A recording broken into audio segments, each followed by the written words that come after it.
toothbrush. It was something Eiah had done often when she'd first apprenticed to the physicians all those years ago. There were fewer apprentices now, and Parit didn't complain. "Well?" he asked.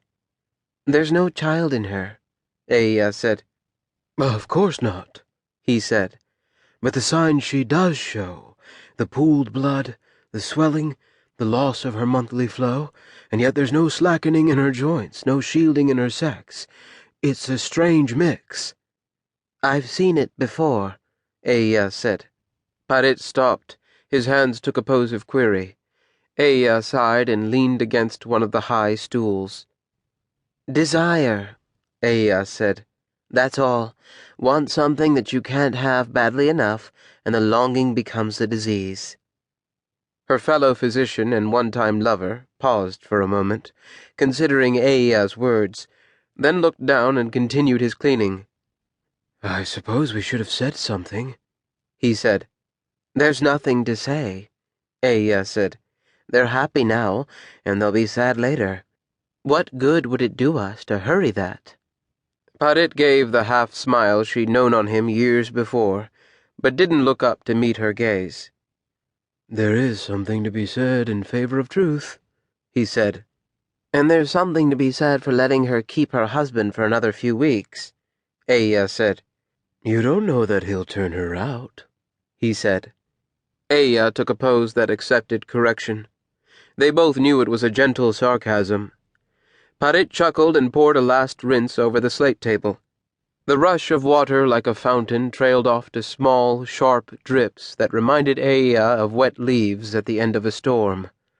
Parit pulled out a stool and sat, his hands clasped in his lap. Eiah felt a sudden awkwardness that hadn't been there before. She was always better when she could inhabit her role. If Parit had been bleeding from the neck, she would have been sure of herself. That he was only looking at her made her aware of the sharpness of her face, the gray in her hair that she'd had since her 18th summer, and the emptiness of the house.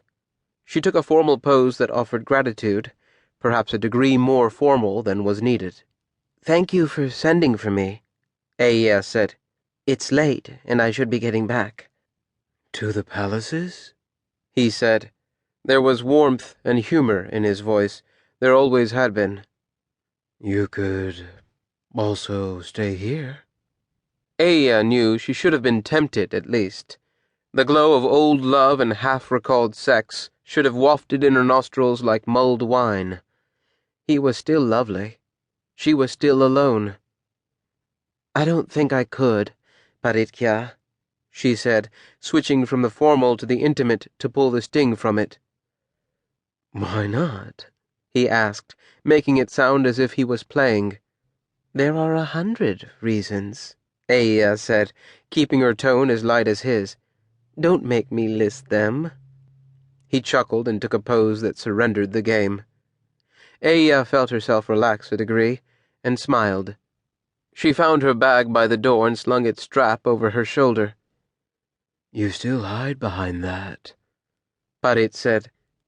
Eiah looked down at the battered leather satchel, and then up at him, the question in her eyes. "There's too much to fit in my sleeves," she said. "I'd clank like a tool shed every time I waved." "That's not why you carry it," he said.